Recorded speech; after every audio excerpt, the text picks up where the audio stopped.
Réussite entrepreneuriale. Voilà donc la question, le principal sujet, suivi d'une question, mais comment franchir les obstacles? On y répond dans un instant. On suit d'abord ce reportage qui est signé Marcel Betorho qui nous parle d'entrepreneuriat agricole. Le monde agricole de nos jours présente assez d'opportunités d'affaires tant sur le plan productif que sur le plan commercial.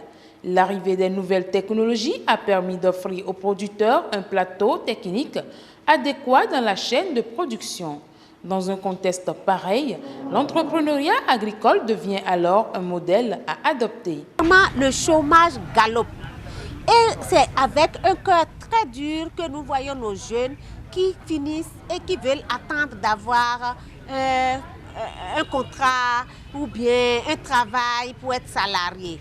Alors que l'entrepreneuriat est là, surtout dans les filières agronomiques et dans les filières connexes.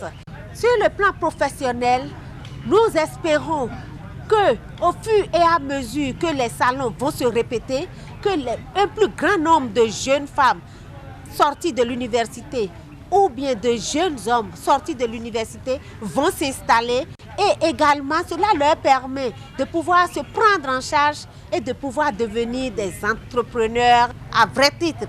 Assurer aux producteurs une disponibilité de la matière première et un marché d'écoulement des produits agroalimentaires reste un grand défi à relever. Par exemple, la graine de l'huile rouge ou l'arachide. Il y a des moments où c'est un peu cher, il y a des moments où il y en a assez. Donc on essaie d'acheter au moment où il y en a plus les produits. Là, on achète et on fait un stock. Ce qui fait que le contenu, le contenant est un peu cher. C'est le contenu de l'emballage aussi. C'est ça qui fait que c'est un peu cher. Par exemple, au moment, on n'a pas encore une structure qui produit ce genre d'emballage au Bénin. Donc on est obligé d'importer les produits soit au Ghana, soit au Nigeria. Les inconvénients, c'est au niveau de l'emballage. On n'arrive pas à trouver de bons emballages pour pouvoir vendre les produits. Et ça pèse vraiment sur nous.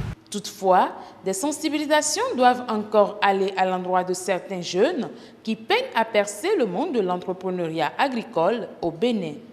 Au niveau du public, le ministère de l'Agriculture et tous les autres ministères liés font déjà beaucoup. Mais ça ne prend pas encore parce qu'il y a la mentalité qui ne suit pas. L'avenir du Bénin, de la jeunesse aujourd'hui et du monde, c'est l'entrepreneuriat. Donc je leur conseille vivement d'y penser, de demander une inspiration divine pour pouvoir commencer par aller dans ce sens. Aujourd'hui, avec l'agroalimentaire, j'arrive à m'en sortir. L'entrepreneuriat agricole est un ensemble de valeurs qui s'acquièrent. Créer davantage de plateformes de formation en entrepreneuriat agricole au sein des producteurs et veiller à une bonne structuration du secteur serait un atout favorable pour le développement du secteur agricole au Bénin.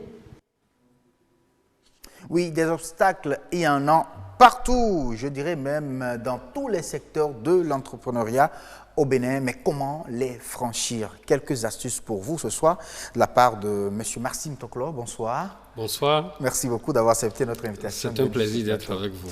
Je rappelle que vous êtes chef de l'assistance chef du département assistance et de la mise à niveau des entreprises au niveau de la NPME. C'est ça? Exactement. Merci beaucoup. Bonsoir.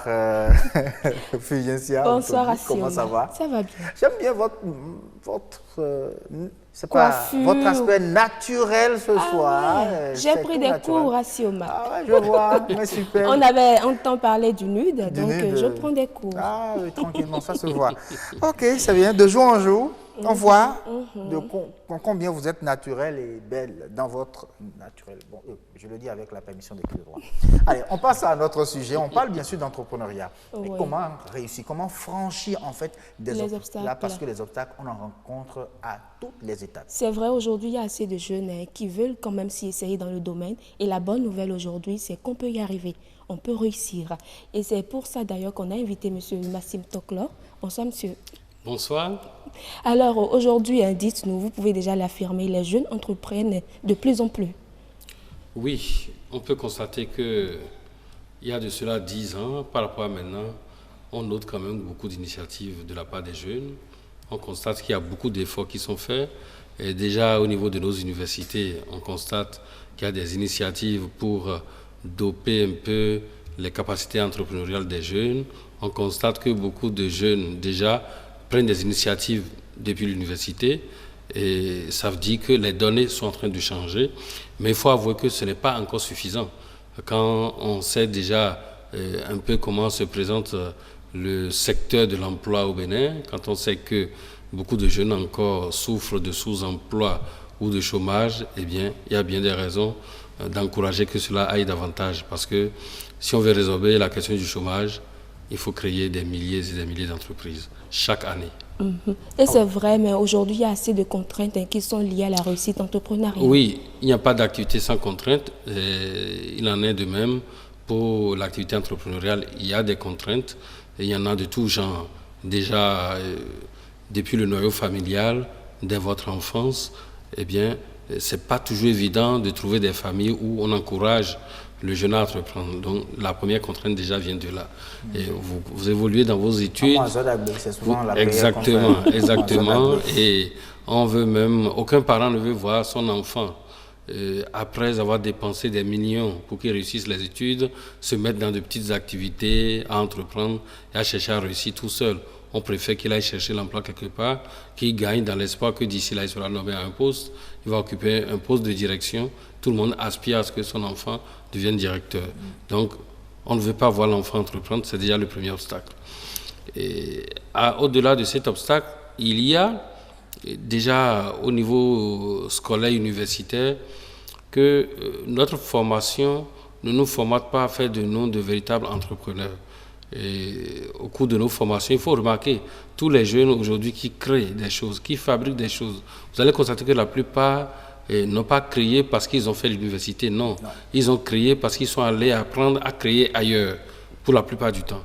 Donc ça veut dire que l'école, l'université ne nous permettent pas toujours d'entreprendre, mais cela n'empêche que c'est toujours utile de faire les études parce que ça nous sert quand même de base, hein, pour mieux réfléchir, pour mieux évoluer.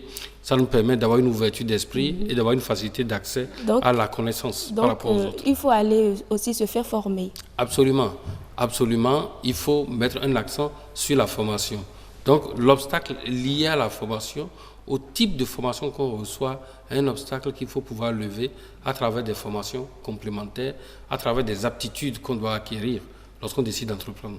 L'entrepreneuriat, ce n'est pas quelque chose de théorique, c'est une activité professionnelle qui a ses règles, qui a ses exigences. Oui. Et si on veut y arriver, il ne suffit pas d'aller amasser des diplômes à l'université, non.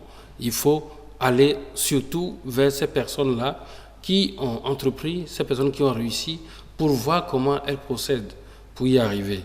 Est-ce que ce ne serait pas bien qu'il y ait quand même un mécanisme formel pour favoriser la chose?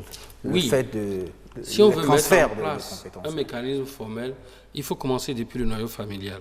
Depuis le noyau familial, parce qu'il faut déjà dire aux parents que son enfant qui va à l'école, ce n'est pas forcément pour devenir un directeur quelque part, pour occuper des postes quelque part. Il va à l'école, il peut devenir demain un grand chef d'entreprise. Et il faut que la plupart commencent par inculquer cela dans leur tête. Dans d'autres pays, c'est un peu ce qui se fait. Et on ne reçoit pas le diplôme parce qu'on veut se faire recruter quelque part. On va recevoir le diplôme parce qu'on veut créer son entreprise, parce qu'on veut créer son emploi, pour la plupart du temps. Et les quelques rares qui vont se faire recruter sont vus un peu bizarrement, un peu différemment par rapport... C'est un peu l'inverse de la situation au Bénin. Donc, il est important que, déjà dans le noyau familial, on commence, qu'au niveau universitaire aussi, qu'on cesse de dire aux Béninois qu'il est le quartier latin, parce que le fait déjà de lui chanter tout le temps qu'il est quartier latin, il pense que être quartier latin est une fin en soi. Encore que, est-ce que nous le sommes toujours?